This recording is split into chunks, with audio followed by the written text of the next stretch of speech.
누군가 여러분의 인생을 평가할 때에 자격 미달이다 이렇게 판정을 내린다면 여러분 기분이 어떨까요? 누군가 나에게 대해서 어떤 말을 하더라도 상처받지 않겠다고 마음을 굳게 걸어 잠그고 모두에게 차갑게 대하는 그런 삶을 살게 되지는 않을까. 누군가를 절대 믿지 못하겠다라고 하는 삶의 자세를 가지고 살아가게 되지는 않을까. 하나님께서는 무슨 기준으로 우리를 판단하실까? 그것을 알아보기 위해서 오늘 준비한 말씀은 고린도전서 1장 26절에서 29절의 말씀입니다. 지난주에도 했던 것처럼 우리 다른 버전의 성경으로 다시 한번 읽어보겠습니다. 오늘에는 쉬운 말 성경으로 고린도전서 1장 26절부터 29절의 말씀을 다시 한번 읽어보도록 하겠습니다. 함께 읽습니다. 형제들이여, 여러분이 하나님께 처음 부르심을 받았을 때 여러분의 처지가 어떠했을지를 한번 생각해 보십시오. 인간적인 기준으로 볼 때 여러분 중에는 지혜로운 사람이 많지 않았고 영향력이 있는 사람도 많지 않았으며 좋은 가문에서 태어난 사람도 많지 않았습니다. 하지만 하나님께서는 세상의 지혜로운 자들을 부끄럽게 하시려고 어리석어 보이는 자들을 택하셨고 세상의 강한 자들을 부끄럽게 하시려고 연약해 보이는 자들을 택하셨습니다. 이처럼 하나님께서는 이 세상에서 힘이 있다고 자랑하며 잘난 체 하는 자들을 낮추시며 무력하게 하시려고 비천한 자들과 업신여김 받는 자들과 보잘것없는 사람들을 택하셨습니다. 이처럼 하신 것은 어느 누구도 하나님 앞에서 스스로 자랑하게 하기 위해서입니다. 함께 읽으신 이 말씀의 제목, 부족함이 자격이 되는 곳이라고 하는 제목으로 함께 살펴보겠습니다. 누군가가 나를 자격 미달이다라고 판단을 했다면 나는 부족하다라고 하는 것입니다. 우리가 사는 세상은 늘 우리에게 자격을 묻습니다. 성적이 좋아야 하고 직함이 그럴듯해야 하고 남들에게 보일 만한 스펙이 있어야 대접을 받는 사람으로서 인정받는 그런 세상을 우리가 알고 있습니다. 그러다 보니 우리에게는 습관이 하나 생겼습니다. 바로 무거운 갑옷을 입는 겁니다. 내 약점을 들키면 무시당할까 봐 강한 척이라고 하는 아주 무거운 갑옷을 입고 내 허물이 드러나면 비판을 받을까 봐 옳은 척하는 장세를 줍니다.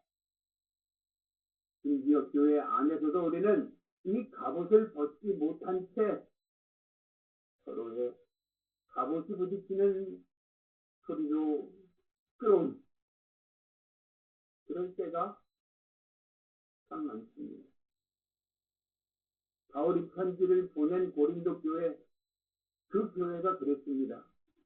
그들은 서로 내가 더 옳다, 내가 더 높은 직함을 가졌다, 내가 생각하는 내 말이 진리다 라고 하면서 서로 싸웠습니다.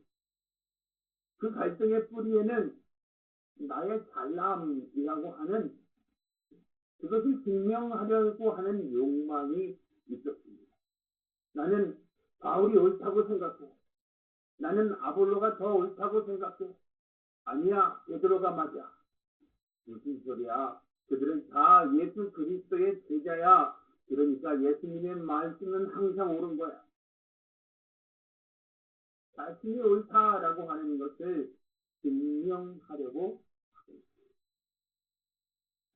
짐승의 뿌리, 그것이 잘남을, 옳음을 증명하려고 하는 것입니다. 오늘 우리가 함께 읽은 고린도 전서는 바로 그 갑옷을 벗어 던져도 괜찮다고 말해주는 하나님의 편지입니다. 당시 고린도 교회 성도들, 그들도 우리와 비슷했지요. 내가 더 옳아. 내가 더 높은 사람이야. 내가 더 영향력이 있어. 내가 이렇게 말하면 모두 다 나한테 올걸. 이런 모습으로 우리가 살아가고 있습니다. 저마다 자신의 갑옷을 뽐내고 살아가고 또 그 갑옷을 입고 내 갑옷은 찢어지지 않아 하면서 서로 부딪혀 싸우고 있는 모습, 그 모습이 고린도 교회의 모습입니다. 오늘날 우리 한국 교회의 모습이 아닐까 생각해 봅니다. 갈등으로 인해 마음이 딱딱하게 굳어져 버린 그들에게 바울은 날선 칼로 비판하는 것이 아니라 아주 뜻밖의 질문을 던집니다.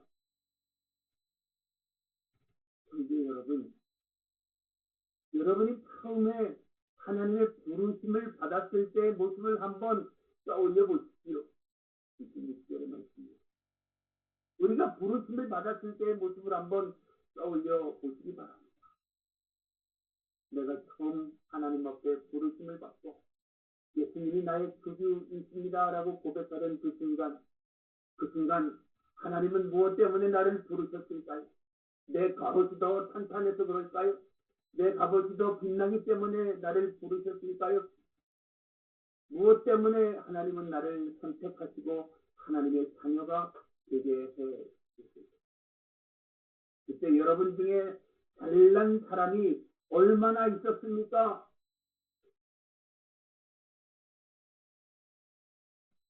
바울의 이 질문은 고린도 성도들에게 당신은 부족하다라고 하는 비난을 하는 것이 절대로 아닙니다. 오히려 그들의 잔뜩 긴장된 어깨를 내려놓게 하는 복음의 선포입니다. 우리는 모두 아무것도 아닌 존재로 만났는데 왜 또다시 갑옷을 입고 서로 밀어내려고 하는 거야? 바울의 외침은 이런 안타까운 외침입니다. 오늘 이 말씀을 통해 잔뜩 긴장한 채 움켜쥐고 있던 여러분의 마음의 방패를 잠시 내려놓고 우리를 있는 그대로 받아주시는 하나님의 음성에 귀 기울여 보시기를 바랍니다.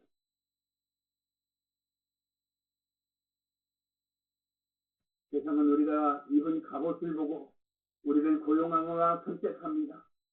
얼마나 화려한 갑옷을 입었는지 그 갑옷이 얼마나 튼튼한지를 봅니다. 하지만 우리 하나님은 정반대이십니다. 오늘 26절 말씀 우리에게 아주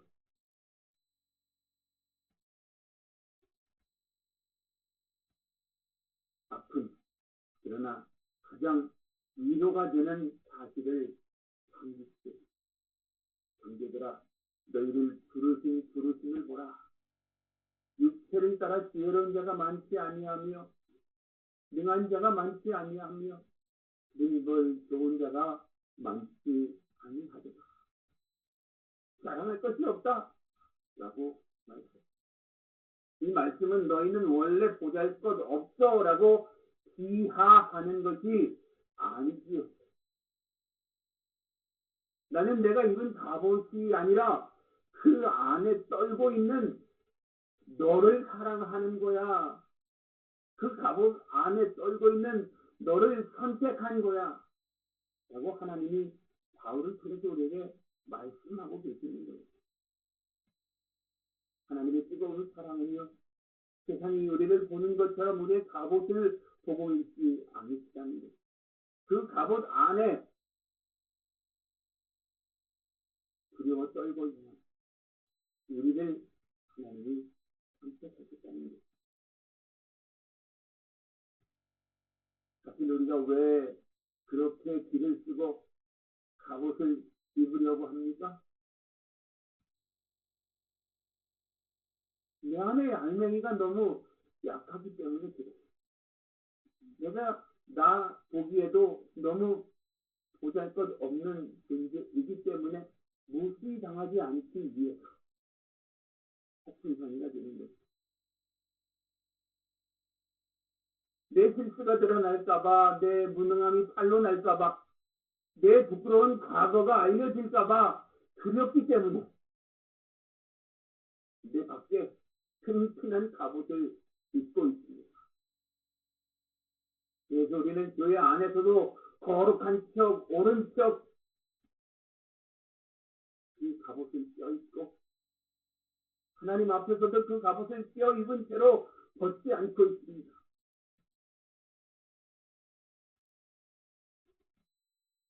세상에서 우리는 아무리 높은 권세를 가지고 있어도 내가 자격 없다고 질타당하기도 하지요. 아무리 좋은 자격을 갖추고 있어도 그보다 더 좋은 능력을 갖춘 사람과 비교당하기 마련이지요. 그런데 오늘 27절, 28절의 놀라운 반전을 바울이 선포하고 있어요. 하나님께서 세상이 버린 미련한 것들, 세상이 버린 약한 것들, 세상이 버린 능력 없는 것들, 편한 것들, 멸시받는 것들, 그것들을 일부러 골라서 선택하셨다라고 말씀하고 있습니다. 왜 하나님은 세상에서 인정받지 못하는 사람들을 골라서 일부러 그들을 선택하셨을까요? 부족한 투성이, 실수투성이, 스스로 보기에도 마음에 들어하지 않는 우리를 하나님은 왜 선택해 주셨을까요? 우리의 부족함이 하나님의 은혜가 담길 그릇이 되기 때문에 그렇습니다.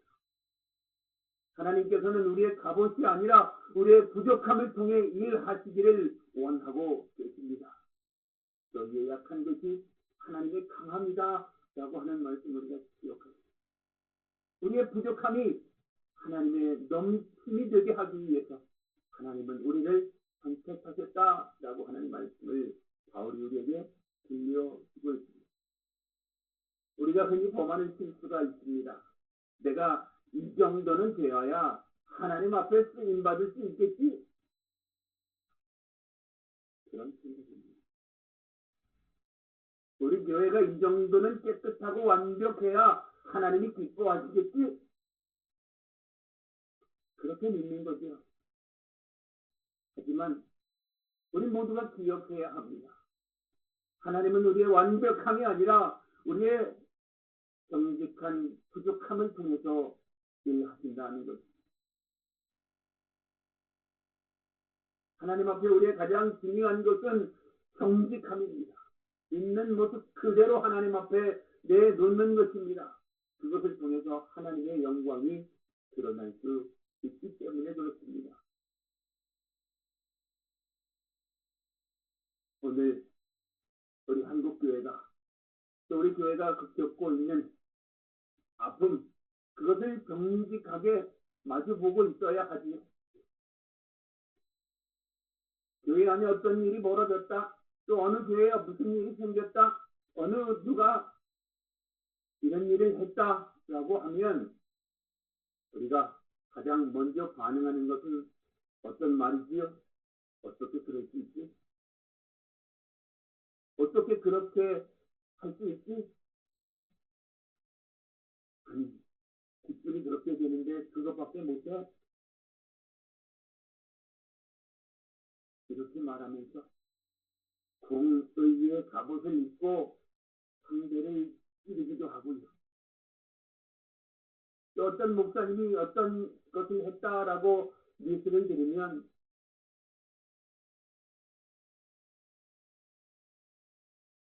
자민인데 어떻게 그럴 수 있지라고 하는 말이에요. 목사는 이 편도 저 편도 들을 수가 없어요. 다만 하나님의 말씀을 전해줄 역할을 해야 하지. 그러면 성도들은 그 사람을 향해서 공의의 잣대를 내고 판단합니다. 그래서 자기 목사님도 그렇게 해주기를 바라고 있습니다. 또 반면에 어떤 분은 무조건 목사님 편이야 라고 말하는 사람도 있어요. 그래서 충성의 갑옷을 입고 길을 막기도 하죠.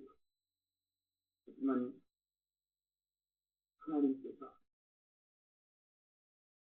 지금 이 순간 우리에게 원하시는 것은 누가 얼마나 든든한 갑옷을 입고 있느냐 하는 것을 겨루는 것이 아니지.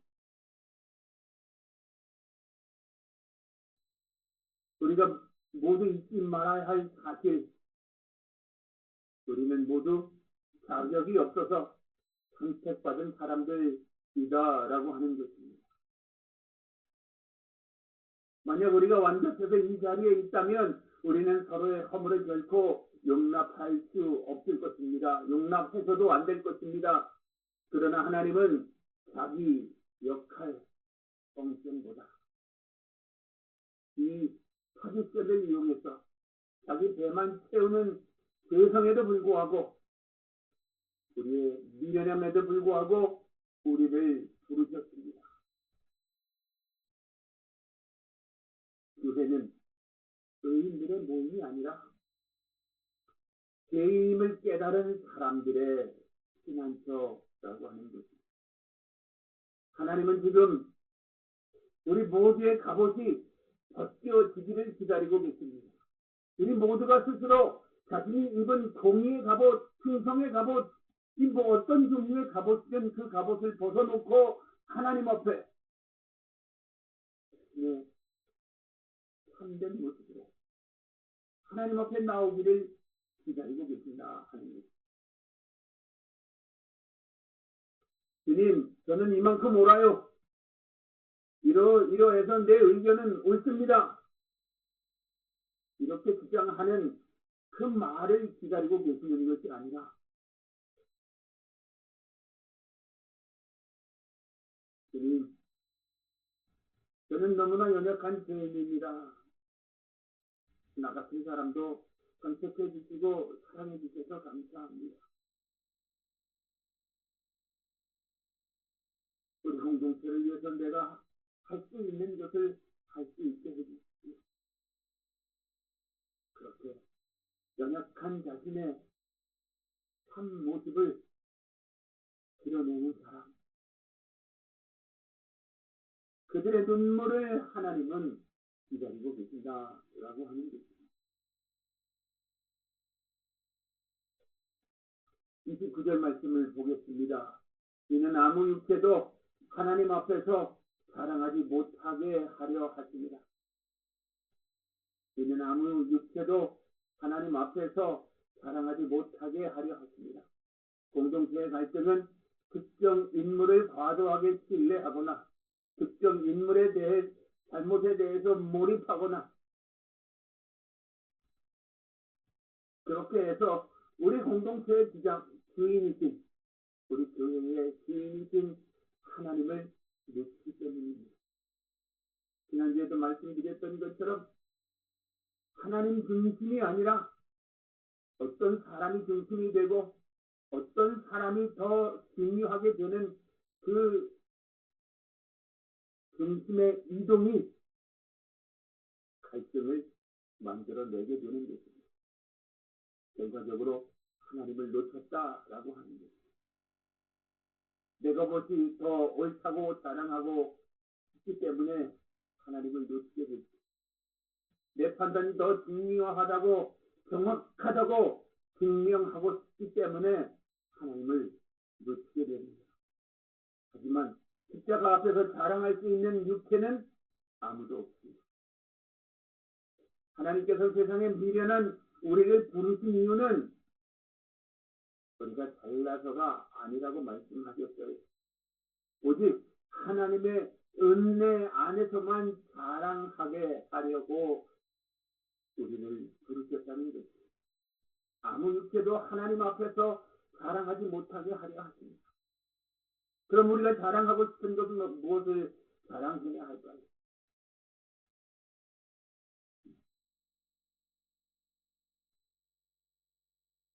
서로를 향해 겨누고 있는 정의의 칼, 방어의 방패, 이런 모든 것들 내려놓았으면 좋겠습니다. 그리고 내 곁에서 같이 신앙생활하는 내 믿음의 동료를 한번 보시고, 내가 상처받기 쉬운 사람이면 그도 상처받기 쉬운 사람이다 라고 공감할 수 있기를 바랍니다. 우리가 서로의 갑옷을 공격하는 일을 멈추고 서로의 연약함을 보듬고 함께 하나님 앞에 엎드릴 때, 하나님 앞에 무릎 꿇을 때, 그래서 교회 안의 분쟁, 그것은 실마리를 되는 것입니다. 우리의 부족함은 부끄러운 것이 아니지요. 그 부족함이야말로 하나님의 능력이 머무르는 자리가 되기 때문에 그렇습니다. 하나님의 은혜가 머무는 자리가 되기 때문에 그런 것입니다. 우리의 깨어진 틈 사이로 하나님의 은혜가 스며 들어올 수 있기 때문에 그렇습니다. 그 은혜가, 그 하나님의 은혜가 우리를 다시 하나로 묶어줄 것입니다. 우리 행복한 교회가 더 성장할 수 있도록 하나님께서 역사해 주시리라고 그렇게 믿습니다.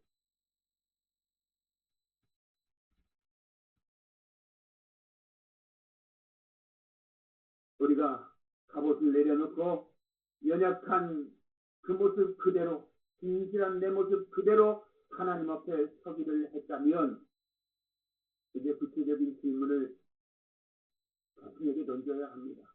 그렇다면 이 갈등의 문제를 어떻게 다루어야 하는가 하는 것. 은혜라는 이름으로 잘못 덮어두는 것은 답이 될까요? 아니면 공이라는 이름으로 끝까지 그 잘못의 결과를 수긍하는 것이, 그래서 누군가를 무너뜨리는 것이 정답일까요? 우리 함께 읽으신 말씀 29절 이후에 30절에 이렇게 말합니다. 그 30절이 우리가 고민하고 있는 것에 대답을 주지요. 예수는 하나님으로부터 나와서 우리에게 지혜와 의로움과 거룩함과 구원함이 되셨으니, 우리가 가진 인격적인 또는 인간적인 지혜로는 이 문제를 풀 수 없다라고 말씀하고 있습니다. 오직 우리에게 의로움과 거룩함이 되시는 예수 그리스도의 방식으로 이 사안을 바라봐야 합니다 라고 우리에게 말하고 있어요. 정직이라는 십자가 앞에 우리가 모두가 같이 서 있어야 합니다. 부족함이 자격이 되는 공동체는 죄를 지어도 괜찮은 것이 아니라 죄를 정직하게 고백할 수 있는 그런 것이어야 합니다. 어떤 부정함, 그것은 명백한 잘못. 하나님이 무엇을 하라고 주신 것을 자기 자신을 위해서 사용하는 것은 자기 자신의 이름으로 되어 있다고 그것이 자기 자신의 것이라고 생각하고 자기 마음대로 사용하는 것은 명백한 잘못입니다.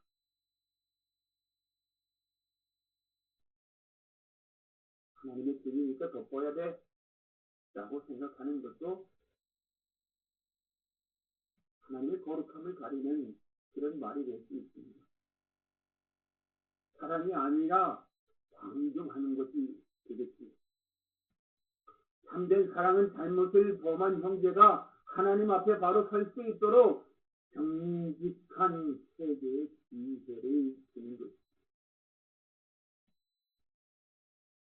문제를 가리는 거칠의 갑옷을 벗고 투명하게 사실을 짚지 않은 용기가 우리에게 필요합니다. 비난이 아니라 회복을 목적으로 해야 합니다. 잘못을 지적하는 목적이 상대를 파멸시키거나 내 의로움을 증명하려고 하는 그런 것이라면 그것이 바울이 경계한 육체의 자랑일 뿐이 되는 것입니다. 우리의 목적은 오직 하나, 공동체의 회복이고 우리 공동체가 하나님이 기뻐하시는 모습으로 예수 그리스도께서 다시 오시는 그날까지 굳건하게 서 있는 것입니다. 비판하는 이들은 경주의 칼을 내려놓고 우리가 어떻게 하면 다시 거룩한 공동체가 될 수 있을까를 고민해야 하고 또 지도자를 옹호하는 이들은 맹목적으로 감싸기가 아니라 지도자가 하나님 앞에 진정으로 자복하고 회개할 수 있도록 아픈 사랑으로 권면해야만 합니다. 내 탓을 먼저 고백하는 기도로 시작합시다. 고린도 교회의 분쟁은 너 때문에 문제가 생겼다.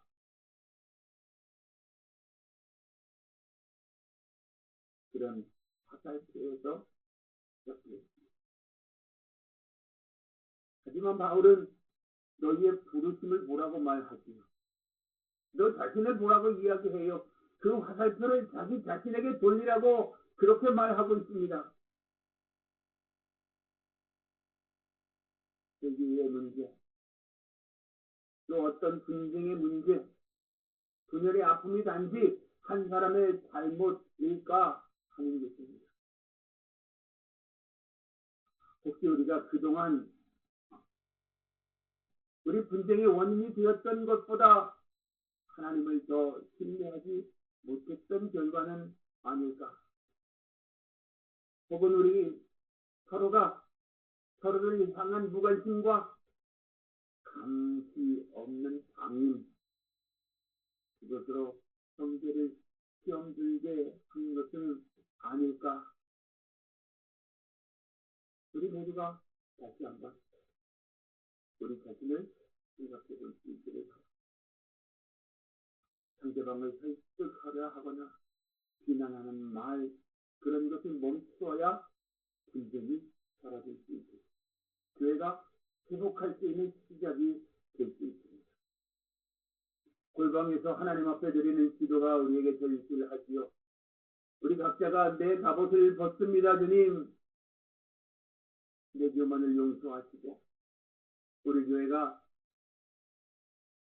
사람의 이름이 아니고 예수 그리스도의 이름, 하나님의 이름이 드러나는 것이 되게 해주십시오. 우리 각자가 그렇게 기도하는 것이 필요하겠습니다. 절차상의 정직함은 세워나가되 마음의 태도는 철저히 낮아져야 하겠습니다.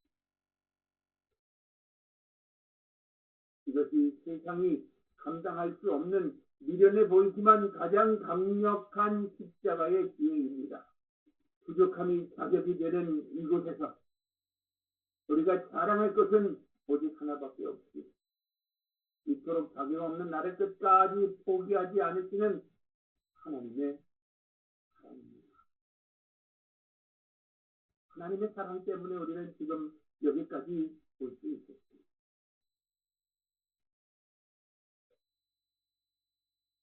31절에서는 이렇게 말합니다. 기록된 바 자랑하는 자는 주 안에서 자랑함과 같게 하려 하십니다. 교회는 문제가 없는 것이 아니라고 말씀을 드렸어요. 문제를 다루는 방식이 세상과 다른 것입니다. 세상은 잘못을 발견하면 도려내고 비난하고 바로 잡으려고 안간힘을 씁니다. 그러나 예수님께서는 죄를 적시하되 그 죄인을 위해서 스스로 십자가를 지시고 그 십자가에서 그들의 죄를 대신해서 죽이셨습니다. 교회 분쟁이라고 하는 폭풍, 그것은 우리를 넘어뜨리고 한국교회를 넘어뜨리려고 하는 것일 수도 있겠지만 교회가 입고 있던 낡고 가시적인 갑옷을 벗겨내려고 하는 하나님의 손길은 아닐까 한번 생각해 보시기를 바랍니다. 공동체의 질서는 정직하게 바로잡아야 합니다. 그것이 하나님의 공의입니다. 그러나 그 과정은 서로를 향한 경제가 아니라 함께 회개하는 자리여야 하겠습니다. 목사님이 틀렸어. 내지는 목사님은 항상 오라. 이런 것이 아니라 우리 모두가 하나님 앞에 죄인이다. 주님, 우리를 불쌍히 여겨주십시오. 하고 함께 무릎 꿇어 아버지 앞에 고백하는 그 고백이 먼저 터져 나와야 합니다. 부족함이 자격이 되는 곳, 그곳이 바로 교회입니다. 죄인이 죄인이라 칭함을 받는 곳, 그래서 오직 하나님만 영광을 받으시는 곳, 그것이 교회입니다. 우리 교회가 그런 교회가 되기를 바랍니다. 여러분의 아픔, 실망, 분노를 주님께 다 맡겨드릴 수 있기를 바랍니다. 주님은 우리의 이 부끄러운 모습까지 사용하시고 하나님의 영광으로 나타내실 줄로 그렇게 생각이 됩니다. 그렇게 믿으시면 우리 아멘으로 하나님께 영광 돌리겠습니다. 아멘. 우리가 서로의 손을 다시 잡을 수 있는 이유, 우리가 함께 손을 잡고 다시 일어나서 앞을 향해 하나님이 원하시는 모습으로 회복되어야 하는 이유, 우리가 훌륭해서가 아닙니다. 우리를 부르신 하나님이 진실하기 때문에 그렇습니다. 하나님의 사랑 안에서 새로운 시작이 우리에게 필요합니다. 한국교회가 그런 새로운 시작이 필요합니다. 오직 주님만 자랑하는 우리 교회, 한국교회, 이 땅의 모든 교회가 되기를 축원합니다. 하나님께서는 우리의 부족함을 사랑하십니다. 기도합니다. 하나님 도와주시고 인도해 주셔서 오직 주님만 높여드릴 수 있도록 역사해 주심을 감사를 드립니다. 나의 갑옷을 자랑하기보다 연약함을 자랑할 수 있도록 도와주시고 그 연약함 안에 역사하시는 하나님을 자랑하는 우리가 되도록 하나님 역사하여 주시옵소서. 그래서 우리를 통해 나타나는 하나님의 영광만